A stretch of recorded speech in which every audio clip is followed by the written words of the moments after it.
ওয়াজে প্রতি ওয়াজে ৮০,০০০ টাকা। এখন একটা খেপমাত্র যাবো আর কি। তো এর আগে এই সুযোগটা হাতছাড়া করতে পারে না, তারা ভাড়া আমি কি পারি না নাকি? হ্যাঁ, আমি মঞ্চেরটা কত সঙ্গীত গাইলাই। হ্যাঁ, তখন ওই ওয়াজে নিবে আবৃত্তি করলো। ওই দেখা যায় তাল গাছ, ওই আমাদের গাছ, ওইখানেতে বাস করে রে কানা বইয়ের গভীর রজনীতে আমি প্রাণের বগিরে ডাকে ডাকে কইলাম গো,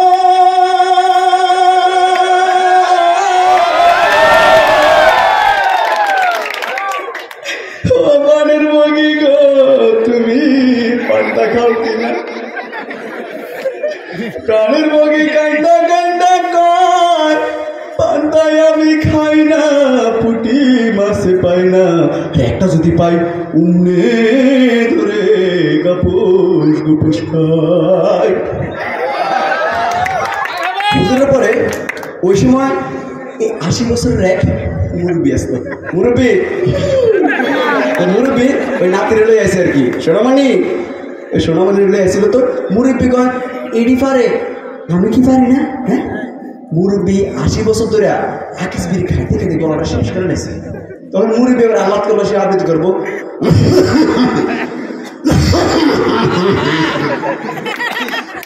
ওই দেখা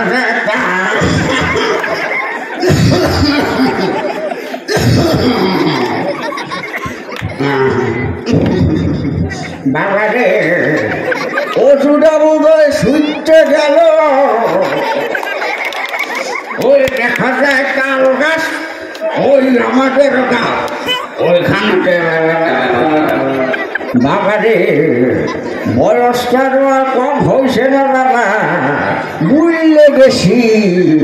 ওই মুরব্বী বুঝলে গেছে। তখন ওইখানে ছিল এক শরীফ থেকে শরীফা, বুঝছেন তো? শরীফ থেকে শরীফা আসলো, আসে বললো এই শয়তানগণ তোরা পারস, আমি কি পারি না? দেখ এবার আমি আবৃত্তি করি।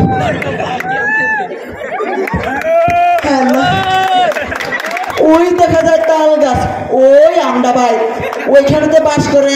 এই হাসিস কেন রে? হাসলে ১০ টাকা দিতে হবে, দুষ্ট টাকা। ওরা দিতে বলে এবার ছিল তোতলা। তোতলা বললো ওই দেখে তাল গাছ, ওই আমাদের গা ওই কিন্তু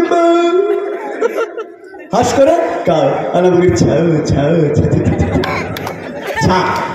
এখন আমি যাই। ধন্যবাদ সকলকে, ধন্যবাদ।